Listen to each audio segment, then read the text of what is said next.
pleasure, Damien. Great. Been in conference and listening to a lot of speeches, of course. That's what conference is about. And it's a very interesting contribution, very thought-provoking contribution by Naomi Klein. Yes, I thought it was. I thought it was an interesting. It was so different to anything we've had before because it was somebody coming and actually giving us a lot of uncomfortable questions about the world. Well, she was telling you put fire in your belly, be radical is what she said to you. She said don't back away from the forces of darkness is what she said. Well, those are the exact words. Something like that. Yes, she did. She said we have to be radical to confront the problems of the world. She talked about climate change, she talked about environmental pollution, and she talked about hopes of young people.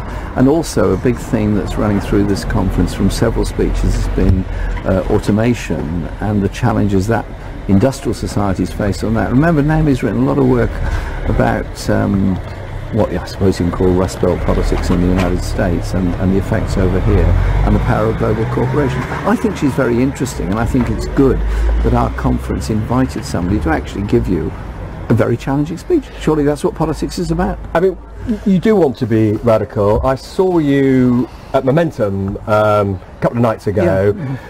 You warned the room that if you are in government and you start to deliver what you say you're going to deliver, the barrage of hate against you from the right-wing press, you expect to be horrific. How are you going to deal with that? Well, we had it in the general election to some extent, or maybe to a very big extent, before the campaign started. And once or twice I've stolen myself into the House of Commons library and looked at a whole week of the tabloid press, and I look at it all the time. I thought, God, I don't like this Corbyn bloke either. I think he's a pretty awful man, this Corbyn guy. And so I felt for the election campaign we had to recognise a couple of things. One is some of those press are not going to come round, they're just going to carry on doing that. There's some exceptions, but there was two things we'd got running in our favour. One was an equality of time on the broadcast media, so that's very important, so we got a hearing.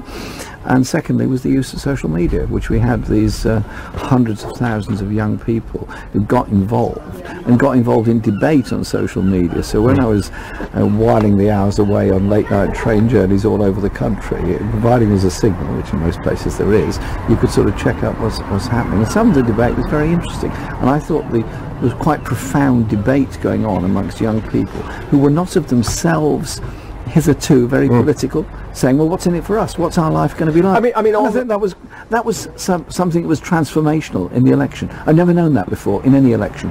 I mean, on that, somebody you don't have a lot in common with in general, Trump, continues to use social media as president. Will you, if you're Prime Minister, use social media in that way? Absolutely, because I don't know about you, but I pick up an awful lot of the news and information that I receive, either from snapshots of television, occasionally from bits of radio, but an awful lot of it is social media generated in some way. Some of it is frankly nonsense, some of it you challenge, but it is the main source. And most people, particularly those under 40 or 50, actually access mainly that. Older people tend to use daily newspapers the most. Now, talking about those younger supporters, unquestionably, the polls show this, a majority of them A, regret leaving the EU, and B, would like us to stay in the single market. Why don't you just give them what they want? Well, because I can't guarantee we can achieve it. What I've said we would want to do is this, that is tariff-free trade relationship with Europe, so that protects manufacturing jobs. I mean, take, say, Nissan in Sunderland, take Hitachi Rail, take Rolls-Royce, take Airbus. All of those rely very heavily on European sales or European supply chains. They've got to be protected. And that would mean we would have this trade relationship with Europe. Being a member of the single market requires membership of the EU, which we haven't got. So the question is then, what trade relationship we have? We've had some discussions. Keir's been over many times. We've had this discussion with Michel Barnier, and I've had discussions informally with Norwegian politicians and many others about this. We're going to have a trade relationship with Europe. But there you are. But you mentioned Norway, and the truth is you could apply to be a member of the European Economic Area. They're not going to say no. So why not just say that's what you want to do? Because we haven't decided. We're a big democratic organisation. It takes lots of time to decide it. But I want to get it right. And also we've got to hold this government to account. They pushed this bill through, this EU bill, which essentially is old Enrique, Henry VIII, writ large, is it not? Now, we talked about the potential for a barrage of hate against a radical left-wing government. How worried are you that international investors would try and punish a Labour government by selling the pound, taking capital out? John McDonnell said you are looking at what you might have to do in those circumstances. How worried are you? It's an historical problem. Indeed, you and I of an age would remember Harold Wilson and being in government and the problems both of his governments had, particularly the first one on the issue of the valuation of the pound. In that case, it was the pound-dollar exchange rate. And so, yes, there is an issue, but I tell you what, right now in the Treasury, there's some really smart people sitting around the table thinking what's going to happen to the value of the pound and the British economy. So it's serious. But I'll say this. Yes, we've set out public ownership in some areas. Yes, we've also set out a very big investment program which would upgrade our infrastructure, broadband, railways and so on. And we've set out an economy in which we would be supportive of investment. I've had a lot of meetings, you'll be surprised to hear this, with the CBI. I've also met Federation of Small Businesses. We've had discussions, I've spoken at CBI conference on these issues. And so what I say to them is this, yeah, we are going to raise taxation, corporate taxation. They know that, it's no secret. We want to do that. Yes, we're going to invest in our economy, and yes, we do want a mixed economy. Does it mean everything's going to be taken to public ownership? No. Does it mean we want you to be investing here in industries? Yes, we do. And so there is a kind of offer here. There's also an opportunity there for you. I'm trying to go back on this, but if you said you were the party of joining the EEA, big business would be with you, 100%. Listen, there was a referendum, a decision was made in that referendum, we're respecting that referendum result. We will do the job we've said we would, which is a tariff-free trade relationship with Europe. Whatever it's called at the time, the effect of it and the point of it is that we can buy and sell from Europe without a tariff impediment, because if you put World Trade Organization 5% or whatever on every good and service that goes between Britain and Europe, then clearly investment's going to dry up, unless you go down the Boris Johnson road of a sort of low tax environment with a trade deal with the United States. I mean, both of us know political history. You know that the nearer we get to the general election, the more the Tories will run a scare campaign about, flight of capital from the country, collapsing pound. How are you going to take that on? Just say to them this: we will invest, we will develop, and this is our economic offer and our economic model. We'll be a stronger society, a more equal society, and a much more productive society. We're not very productive compared to Germany. 7 years of austerity hasn't helped. Levels of inequality don't help. So we're making that very clear offer. But I tell you this, if this system carries on, how many more homeless, how many more house repossessions, how many more people unable to make ends meet, how many people in short-term insecure jobs? Let's do it better.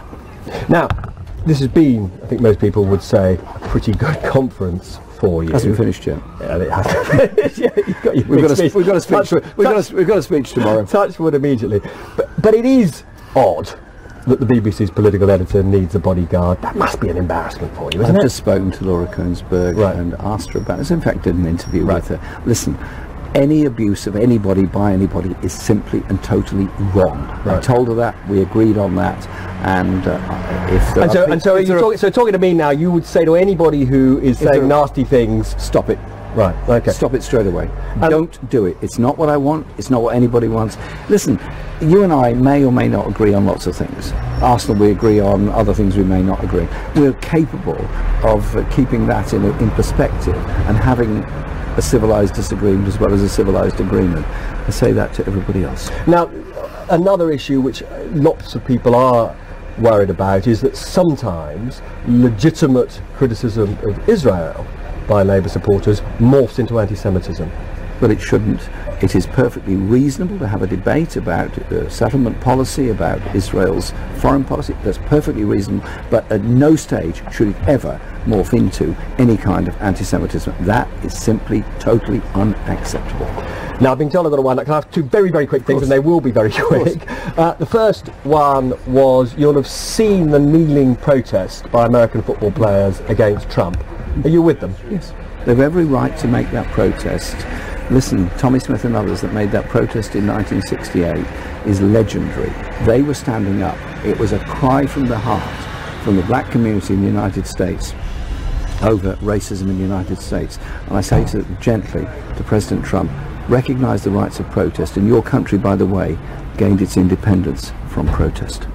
Now, just a few months ago, you were asked, and you'll remember it, what was the naughtiest thing you've ever done? You dodged the answer. Come on, what's the naughtiest thing you've ever done? I'll tell you. No, come on, Jeremy! The British public needs full disclosure, transparency! Well, it's not running through wheat fields, I tell you that. It's far, far worse. We'll just have to... Well, all you're doing now is you're setting up a huge incentive for the tabloids. Well, the tabloids have never needed much incentive to have a go at me in the past or to investigate every last detail of my life. So, but it's not running red lights on a bike. I don't do that. That's what we like to hear. Anyway, lovely to see you. Lovely to see you. Thanks All a the lot. best. Take care.